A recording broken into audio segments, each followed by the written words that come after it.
Please rise for the Pledge of Allegiance. I pledge allegiance to the flag of the United States of America and to the republic for which it stands, one nation, under God, indivisible, with liberty and justice for all.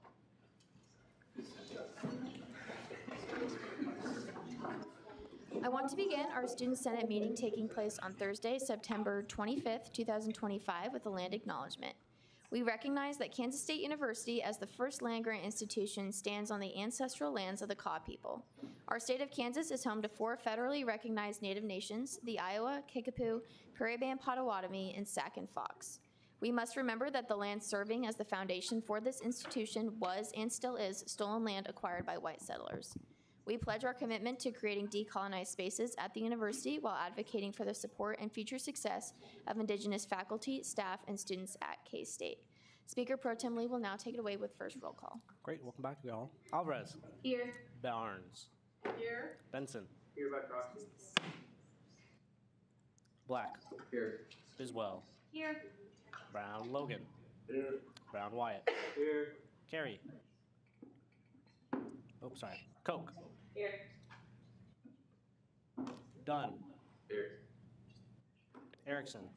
Here. Freeman. Here. George. Here. Griffith. Here. Glasscock. Here. Hogg. Hogg. Halstead. Halstead. Heller. Here. Hernandez. Here. Holmes. Here. Holzmeister. Here. Kramer. Here by proxy. Gotcha. Karunaratna. Here. Jonak. Jonak. Hassan Shakib. Hassan Shakib. Landwehr. Here. Lilly. Here. Mickey. Here. Mitchell. Here. Olengunju. Here. Otto. Here. Pena. Here. Perry. Here. Phillips. Here. Palenco Castro. Here. Potter. Here. Prey. Here. Rafferty. Rafferty. Where's my spot? Richburg. Here. Richenberg. Here. Rogers. Here. Rudd. Here. Scarborough. Here by proxy. Gotcha. Shellhaze. Here. Shirky. Here by proxy. Gotcha. Strassavari. Here. Solus. Here. Gotcha. Is it Solus or Solis? Solis. Solis. Thank you.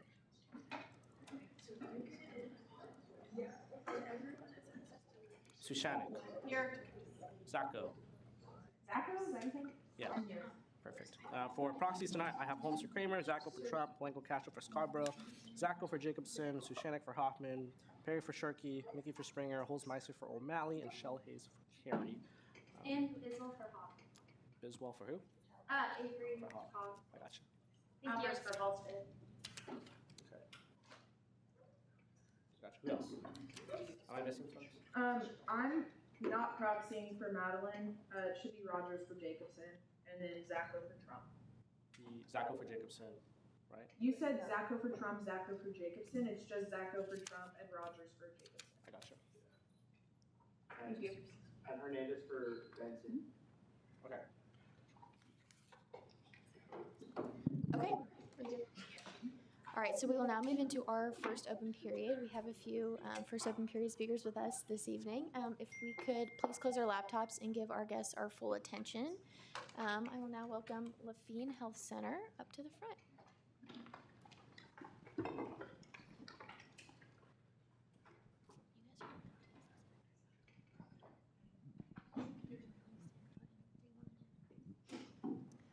Good evening, everyone. My name is Tanya, and I am Registration and Record Supervisor at Lafine. This is Jennifer, and she is Supervisor over the Billing Department.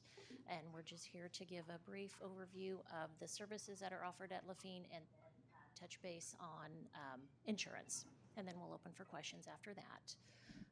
I don't know who's familiar with Lafine or if you know what services that we offer there, but we offer several services to better serve the students.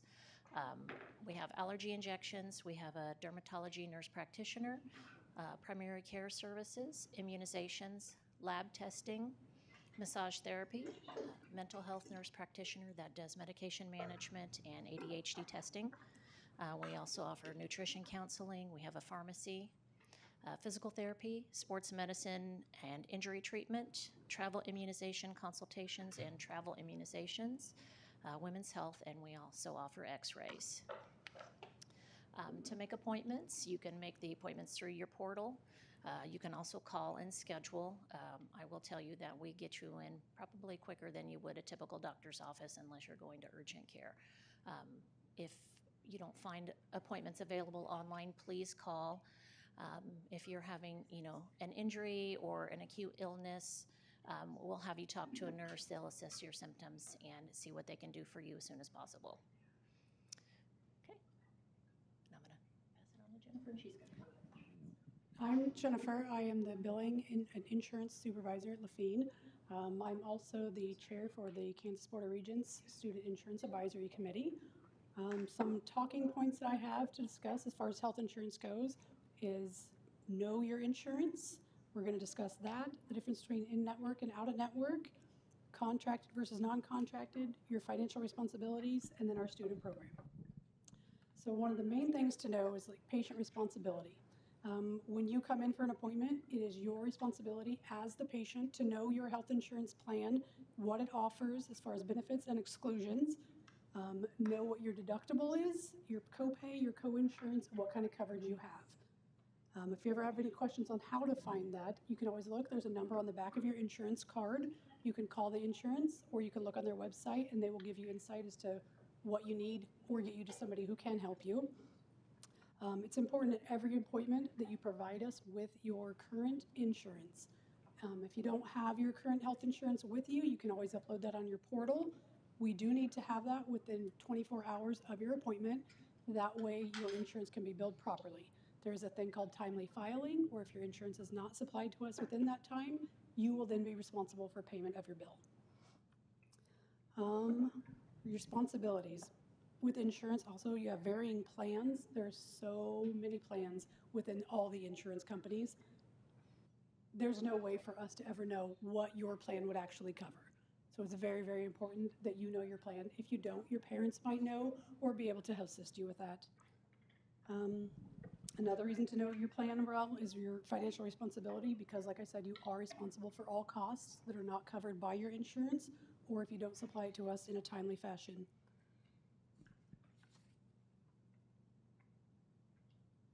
I think I covered most of that. Student insurance. Our student insurance is the United Healthcare Student Insurance Program. They are open to all plans, domestic students for undergrads. There's a program for grad students, vet med, PA students, and then international students. They all have separate plans they offer all the same things. They just have different, what's the word I'm looking for? Premiums. So your premium plan will be based on what program you're in. Open enrollment with these is the beginning of every semester, so it'll be the beginning of fall, spring, and summer, the first day of the month of each semester. So August 1st would be effective, first classes that start mid-August. Anything outside of the enrollment period that would still allow you to qualify for enrollment would be if you were to turn 26 during this time period, if you were to get married, have a child, divorce, or some loss of current insurance. You would have to prove that loss within 30 days in order to be eligible to enroll outside of open enrollment. International students, they have early arrival, to where if they come before the semester actually begins and before coverage begins, they have a grace period of 10 to 15 days where they can still come in and get their necessary TB testing and immunizations. They do come with a small copay. There's $5 copay on just international students for labs and x-rays. They do have a diagnostic plan, so you can't get anything screening-wise. You could only get a diagnostic. So if you came in and you're just wondering if you had something, but you had no real reason, like no symptoms, that wouldn't be covered. You would have to have something to justify getting the testing done. If you have any questions about that and exploring their policies and brochures, they do have a website you can go to. If you can't find that website or you just have questions, I and one of my coworkers, Sharon, are always available. You can call the billing office and just ask for the insurance department, and they will get you right to us, and then we'll help with anything you could have. Do you have any questions? Yes. I know we did a one-time allocation in the spring to purchase new X-ray equipment. Did that go through? Is it going through? I believe we've already got that new X-ray equipment installed. Awesome. It's already Thank you. installed and up and running since this summer. Yeah. Any other questions? Okay, seeing none, let's give them a round of applause.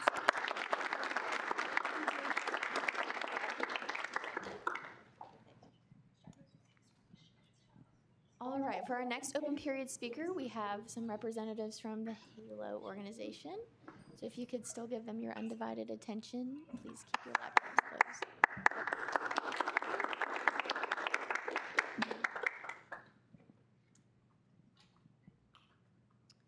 Good evening.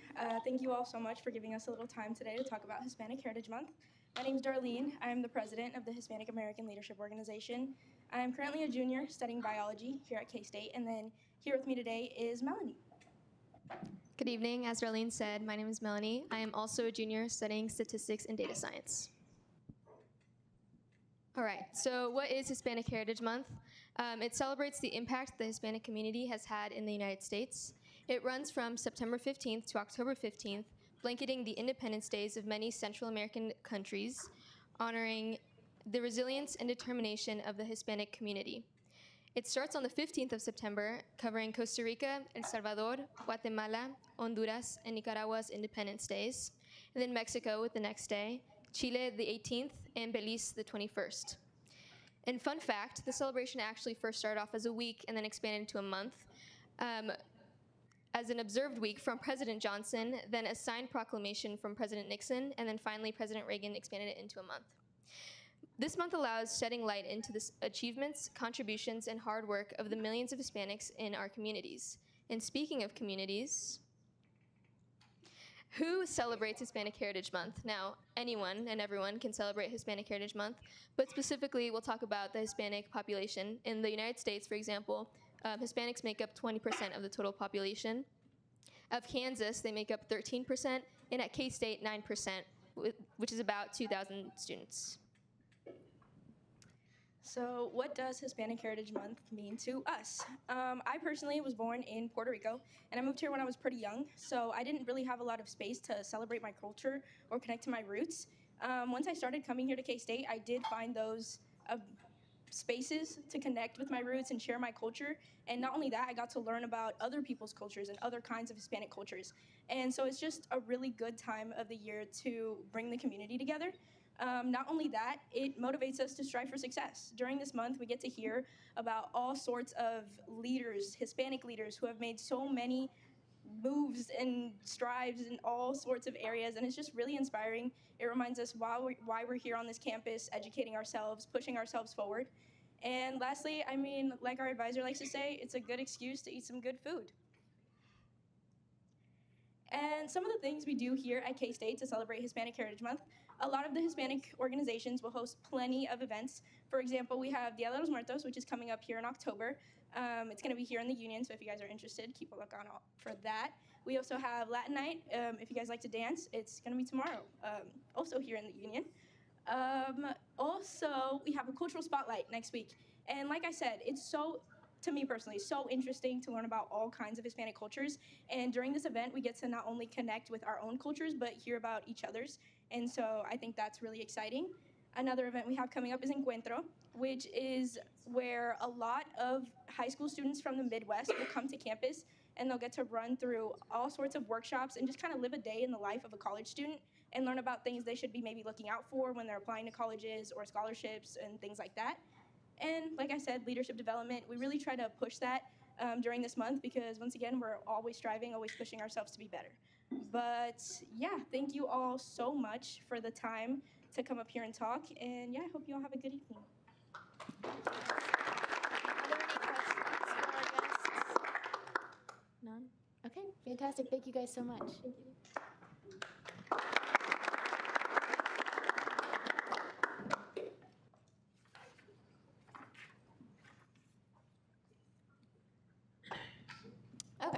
We'll now move into the approval of the minutes. The minutes were distributed along with the agenda and legislation tracking information. Is there a motion to approve the minutes? Senator Glasscock, I move to approve the minutes unanimously. Second. are there any objections? Okay, the minutes stand approved. All right. Okay, it's just a few announcements. Speaker office hours will be held on Monday, Wednesday from 3:30 to 4:30 p.m. and Speaker Pro Tem office hours will be held Tuesday, Thursday from 10 a.m. to 11 a.m. If you want to give props to somebody in Student Senate, please fill out the Senate shout-out form and Speaker Pro Tem Lee will read them at the end of our meeting. As a reminder, the member-at-large applications are still open, so please share the application with your friends and colleagues who are interested in serving on a committee. And with the member-at-large applications, please continue to encourage your friends or anyone that you think might be interested in the Emerging Leaders Program. Talk to Katie Zacka if you have any questions. And then also, to streamline communication to the comms agency, please fill out the social media post request form. And this week, we are recognizing not one, but 4 members whose dedication has reshaped the future of student government at K-State. These 4 meticulously reworked and organized the restructuring of the Community Engagement Committee and the Student Allocations Committee. Countless hours were invested in this process, and the result is a sustainable system that will benefit future K-State students. So a huge thank you to Joseph Lilly, Alondra Alvarez, Max Black, and Samantha Sushanik for your unwavering commitment to KSU SGA. Your work ensures that student voices are not only heard, but will continue to be supported through meaningful resources. Please give them a round of applause.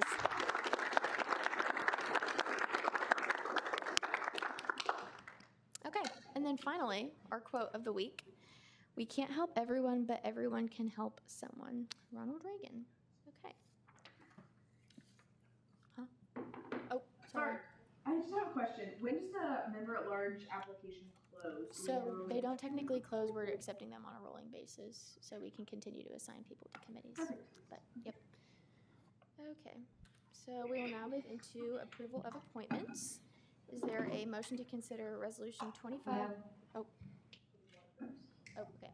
Is there a motion to consider Resolution 25, 26, 21? Chair Lilly. I move to consider resolution 21. Second. Okay. Will the author please come forward? Do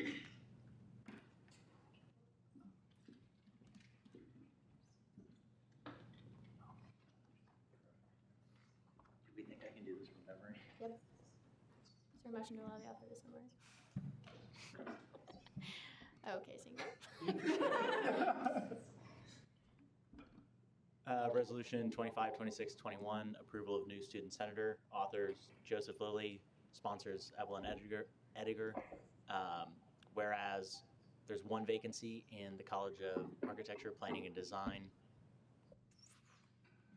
Yeah, that's it. Okay. And whereas Joshua Krause is the next eligible individual by number of votes in the 2024-2025 election for the seat, close enough. Be it resolved that the following individual be approved for the position as senator for the College of Architecture, Planning, and Design, Joshua Krause. Are there any questions or corrections for the author? Okay. Seeing none. Senator Otto. I move to approve resolution 21 unanimously. Second. Are there any objections? Okay, resolution 21 stands approved. Joshua, if you want to come up, we can get you sworn in.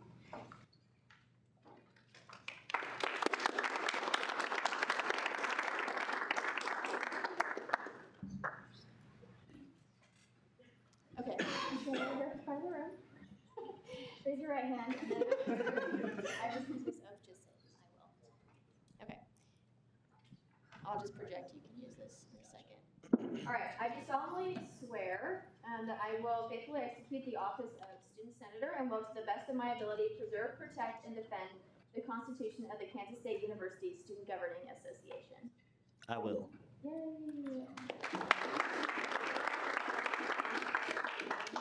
hometown and then your favorite smell. Favorite smell? Your favorite smell. It's nice GA. Okay, hi guys, I'm Josh. I'm a third-year student in the Regional Community Planning 5-year master program, also getting a minor in leadership studies and a minor in just general business. Hometown is Overland Park, Kansas, Stillwell, for those who are more familiar with the area. My favorite smell? Low-key, like on a really hot day, you find on blacktop pavement, and it's like Oh man, I love that smell. It's so good. It reminds me of my childhood. I think that might be a first in this chamber.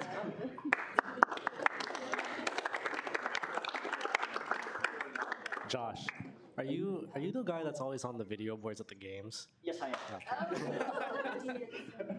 Hey Josh, real quick, I'm just gonna get a picture of you. Oh, I gotta come back up.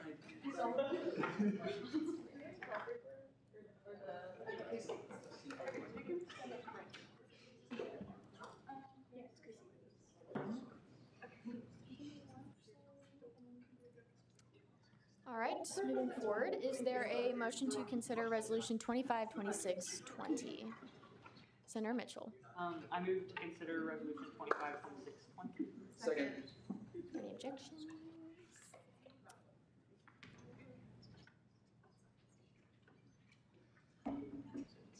Okay. Resolution 252620, approval of the Tuition and Fees Strategy Committee, authors Evelyn Ediger and Brady Kappelman. Whereas the student body president and speaker of the Student Senate are tasked with jointly appointing members of the Tuition and Fees Strategy Committee. These individuals were chosen on the basis of their leadership ability, experience, and dedication to serving the students of Kansas State University. Be it resolved that, Section 1, the following individuals be approved for their respective positions on the Tuition and Fees Strategy Committee for the 2025-2026 Kansas State University Student Governing Association term. Mason Springer, College of Agriculture Representative. Joshua Kraus, College of Architecture, Planning, and Design Representative. Max Black, College of Arts, ArtSci Representative. Madeline Jacobson, Business Representative. Mandolin Otto, Education Representative. Colin Scarborough, Engineering Rep. Wyatt Brown, HHS Rep. Vijay Shahasavari, Graduate Student Rep. And Nakia Woodley, K-State Salina Representative.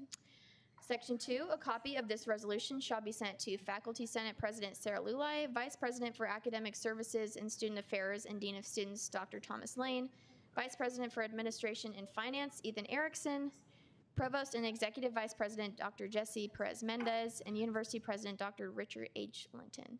Are there any questions or corrections? I will say the formatting on this one that's on the screen is weird. I promise it looks better when actually we get printed out.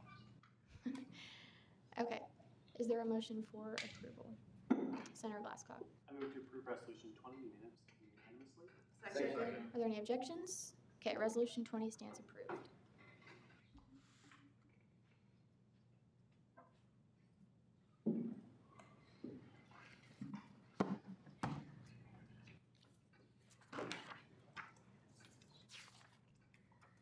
All right, so we will now move into our committee reports. Yeah. Are there any committee chairs that would like to give a report? Chair Lilly.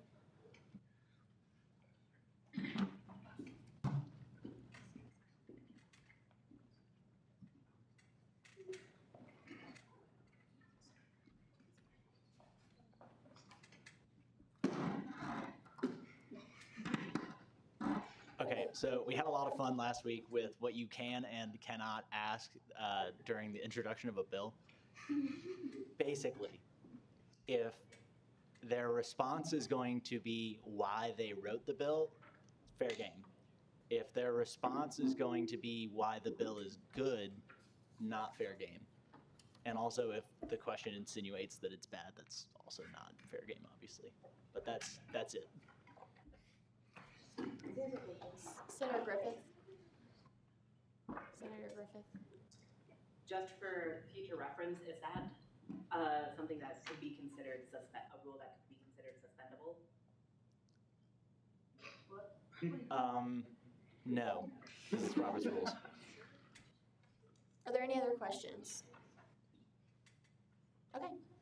Thanks. It would be funny if you could just suspend the quorum. That's what final action is for. Someone go out there. Start. All right. Are there any other committee chairs that would like to give a report tonight? Okay. Seeing none. Are there any directors that would like to give a report? All right. And we don't have college caucus time tonight, so we'll move into the approval of allocations. Is there a motion to approve the allocations? Senator Biswell. I move to approve the allocations unanimously. Okay. Are there any objections? What? Yes. Okay. All right.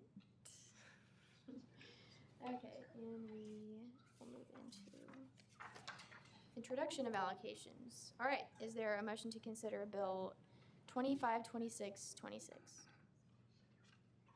Senator Otto. I move to consider Bill 26.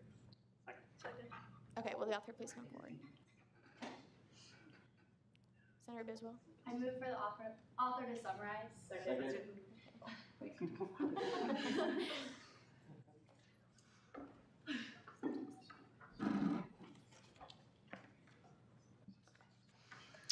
The Global Supply Chain Club is going to be touring the Kawasaki manufacturing plant in Lincoln, Nebraska. It's a one-day thing, but they did request some. They're getting their travel expenses covered by the College of Business, but they requested some money to feed the members traveling on that trip. So, the Student Allocations Committee heard their funding request for $160 and recommended $150. So yeah, being enacted that, we give them $150 for travel. Any questions? Chair Lilly. Did you feel that those $10 were very important? So,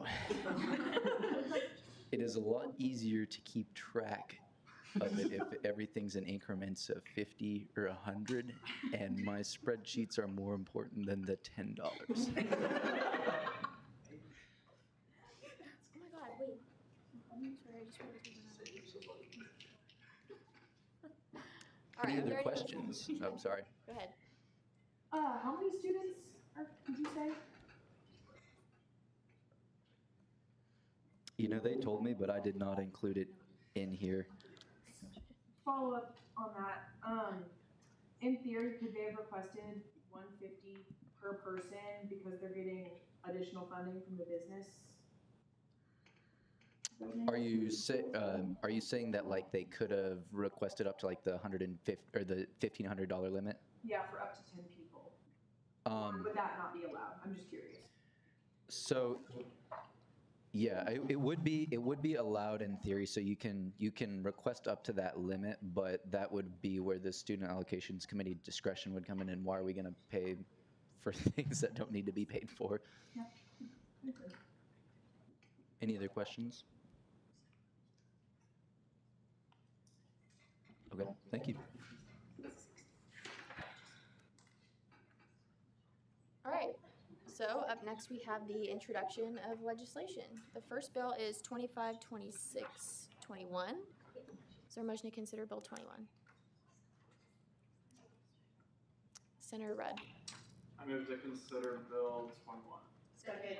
Okay, will the author please come forward? Is there a motion to allow the author to summarize? Tracy Shannon. I move to allow the author to summarize. Second. Do you remember when they made me read the election results?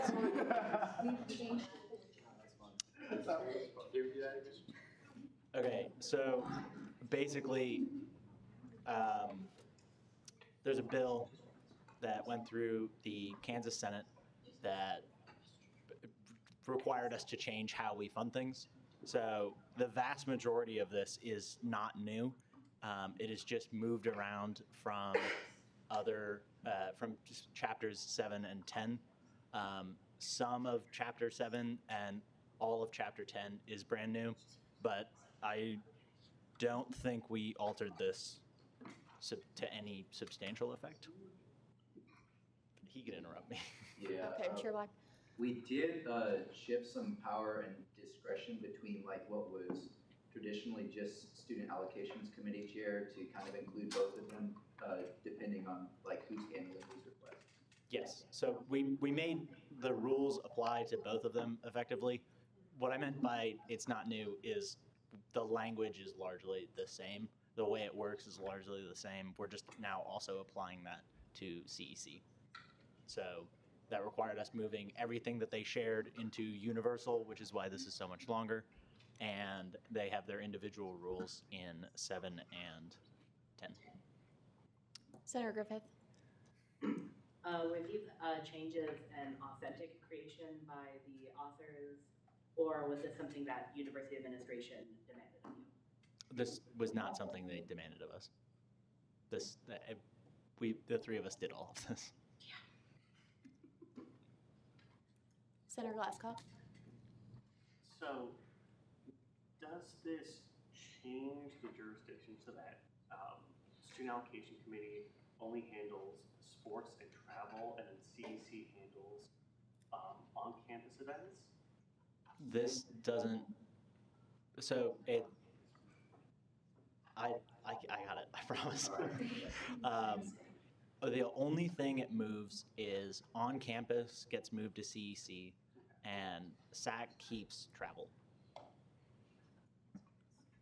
Follow-up, granted. What are the differences between how this is structured now and how travel allocation committee and on-campus allocation committee were structured a few years ago? No clue. I didn't look at that. Max's. Point of information, Bill 25, 26, 21 is general funding regulations, not related to either of the committees. Yeah, this doesn't apply to either of them specifically. This is just all of their shared rules. Are there any other questions for the author? Okay. This thing is long. All right, so.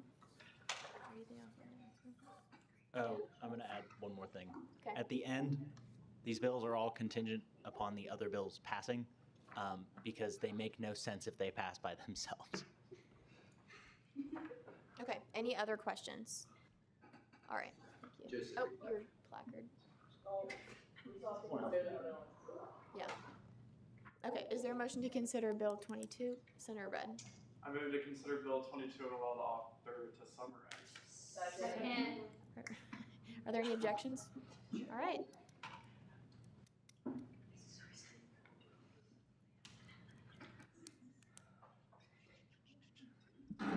Okay, so we move, this will be chapter 6 is general funding allocation.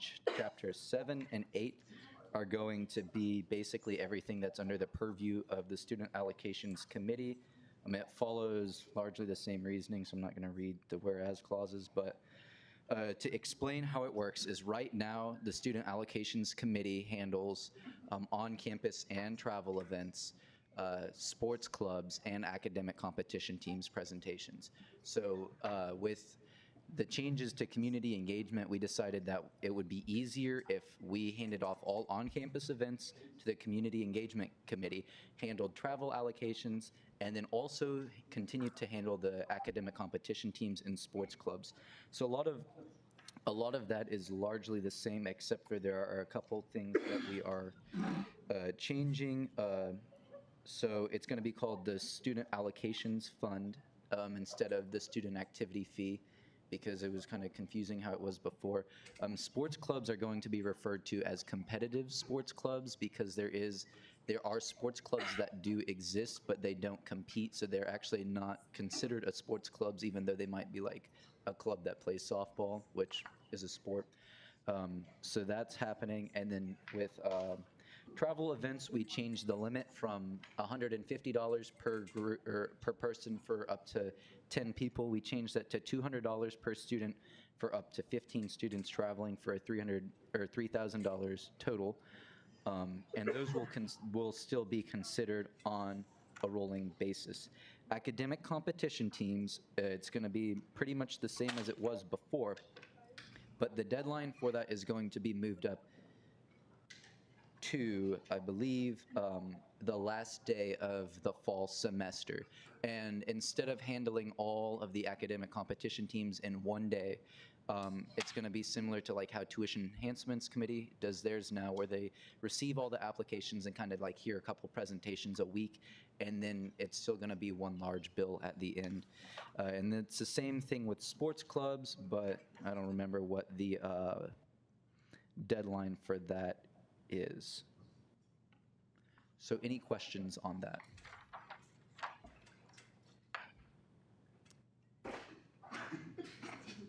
All right, is there a motion to, oh, okay, Senator Griffith? Oh no, that was a motion.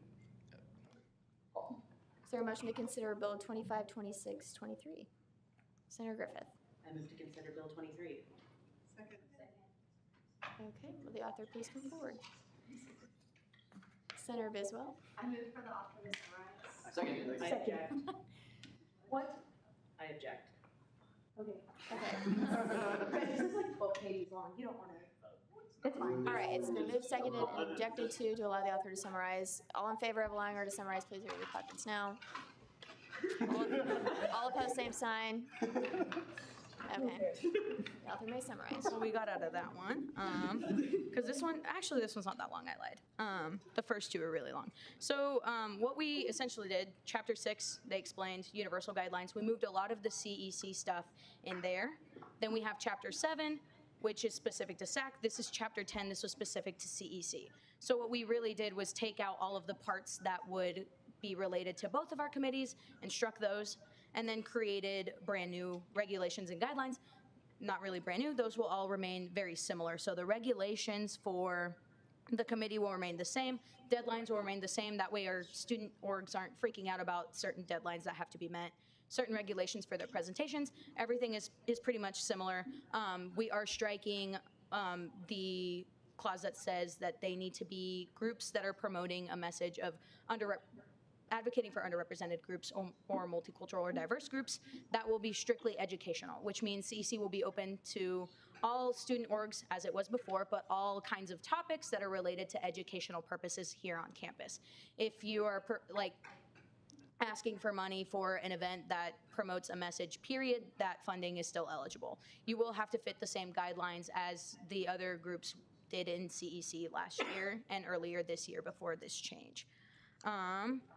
Other things that changed, actually no, everything remains the same. Social events, personal materials, wages, and recruitment, those are all restrictions. You can't ask for those. We'll keep food for certain events as long as they're deemed, or it's deemed educational, and then everything else should remain relatively the same.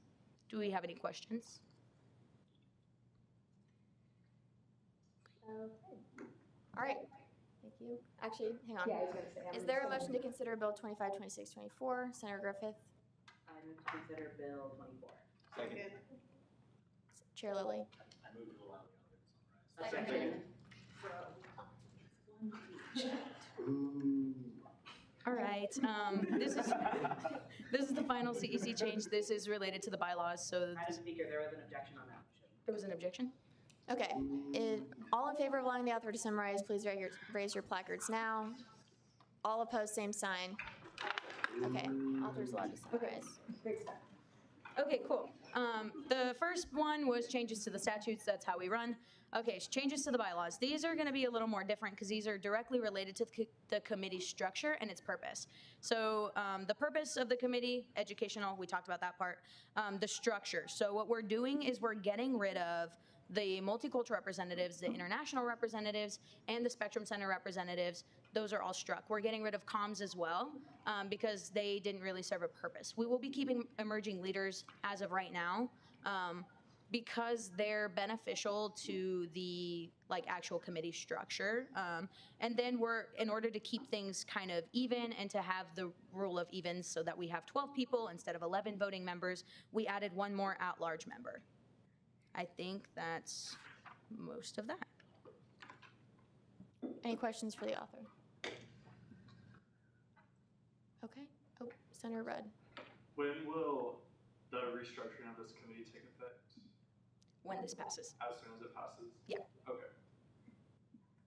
Any other questions? All right. Is there a motion to consider Bill 252625?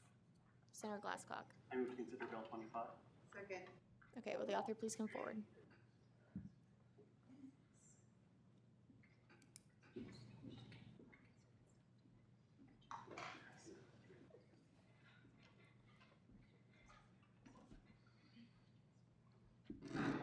Bill 252625 changes to the Senate Operations Committee Chair position. Authors Joseph Lilly, sponsors Evelyn Edgar, Samantha Sushanek, and Alondra Alvarez. Whereas the Kansas State University Student Governing Association should continually update its governing documents to reflect current practices. whereas there's currently no requirement to update the governing documents, and whereas there's currently no required documentation system in Student Senate, be it enacted that Section 1, Article 4, Section 3 of the KSU SGA bylaws be amended to include the following. D, duties of the Senate Operations Committee Chair shall include 1, manage the SGA archives and, if available, provide records to senators upon request. 2, upon request, assist the Speaker of Student Senate in writing the agenda. 3, update the governing documents with certified legislation twice per month. Section 2, this legislation shall take effect upon passage by the Student Senate, signature of the Student Body President at the beginning of the 2026-2027 Student Senate term. Are there any questions for the author? Senator Griffith. How come this takes effect at the start of the next Senate term instead of immediately upon signature? Because I don't get paid to do it. They will get paid to do it, but I'm already doing most of these. I don't need a clock added to it. Okay, any other questions? All right, thank you. Okay, and with that, we will move into our second open period. Are there any second open period speakers? Senator Zacko.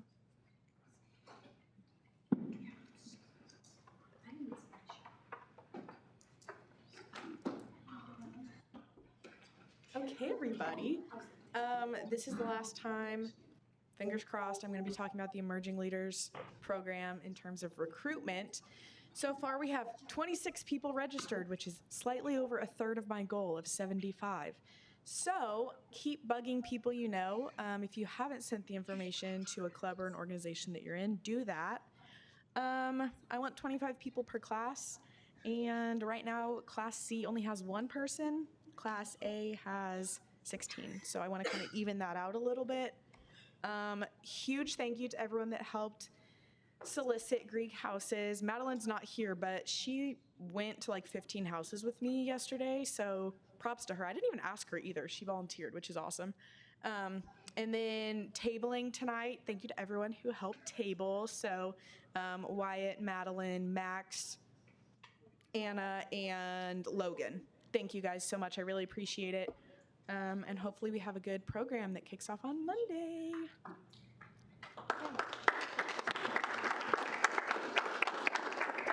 Are there any questions for Senator Zacko? Okay, fantastic. Thank you, Katie. Are there any further second open period speakers? Senator Griffith.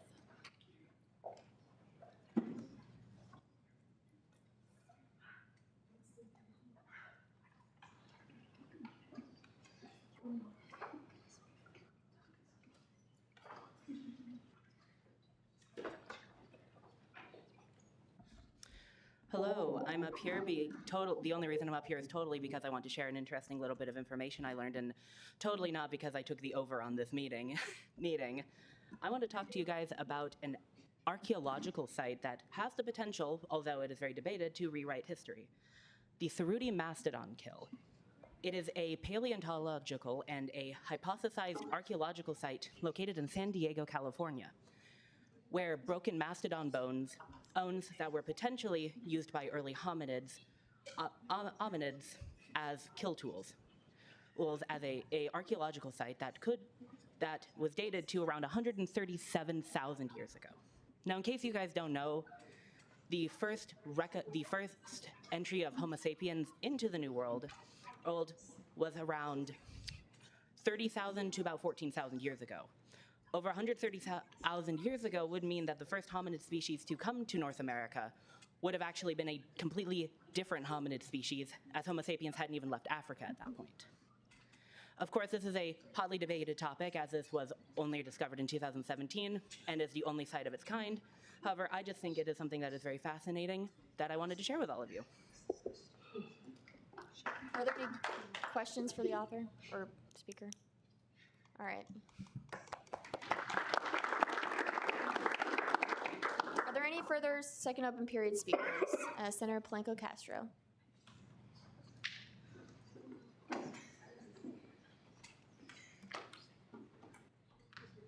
It's just a quick reminder. Darlene, the president of HALO, reminded people during the presentation that tomorrow is Latino Dance Night at the Union. Woo! It's a very good event. We love it. It's actually a collaboration with SHIP, the Professional Association for Business Majors here at Kansas State, the Professional Association for Black Engineers here at Kansas State, as well as Lupe, which is kind of like Halo, but for women. It's very fun. And so, yeah, pull up. It's going to be free food, and it's going to be also giveaways until supplies last.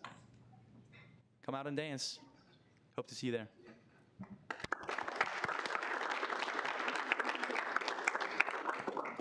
Okay, any other second open period speakers?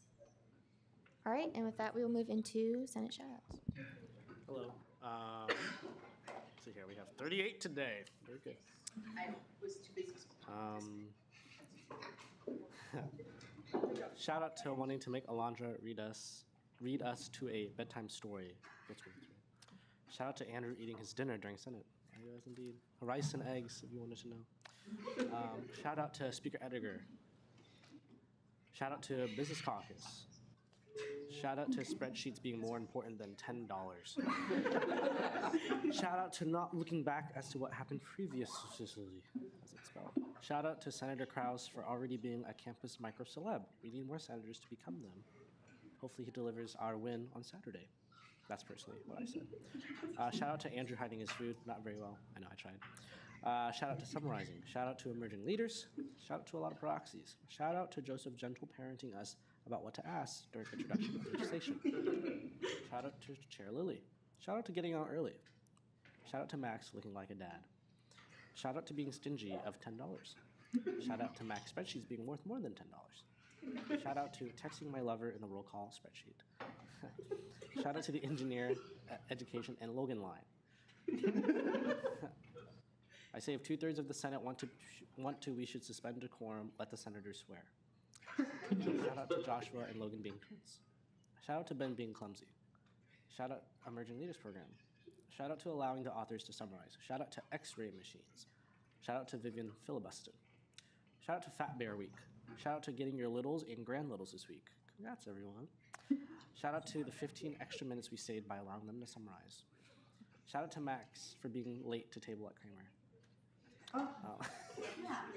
Do not sit anymore. Shout out to acetaminophen. How do you say that? Acetaminophen. Sorry about that. Clearly, I don't take that very often. Shout out to all the Tylenol my mom gave. Shout out to Homo erectus. Shout out to Latin Night. Shout out to Anna and Logan for covering Max when he was late. Shout out to Mason's Proxy. That is it. Okay, so for reference of legislation, also real quick, just to report on Bill 252620, the amendment to encourage competitive elections that had been postponed in the Senate Executive Committee until next Tuesday, so it will be in final action next week. And with that, so I will refer Bill 252621 to the Operations Committee, Bill 22 and 26 to the Student Allocations Committee, 23 and 24 to the Community Engagement Committee, and then Bill 25 to the Senate Executive Committee. Okay, and with that, we'll move into second roll call. Alvarez. Here. Barnes. Here. Black. Here. Biswell. Here. Logan Brown. Here. Brown Wyatt. Here. Go the backwards. Koch. Here. Dunn. Here. Erickson. Here. Freeman. Here. George. Second. Griffith. Here. Glasscock. Halstead. Heller. Hey guys, I know we're almost done, but can we keep it quiet? Thanks. Hernandez. Here. Holmes. Holzmeister. Here. Karina Rothman. Here. Kraus. Oh, here. Gotcha. Hassan Shakib. Here. Landwehr. Here. Lily. Here. Mickey. Here. Mitchell. Here. Olingunju. Shola. Okay, thanks, Shola. Pena. Here. Otto. Here. Perry. Here. Phillips. Here. Palenko Castro. Here. Potter. Here. Prey. Here. Rafferty.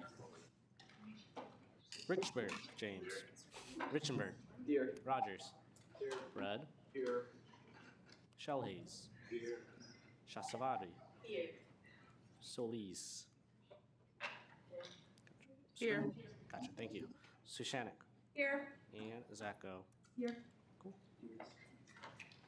Okay, actually, real quick before we adjourn, will the TFSC members come to the front following the conclusion of the meeting?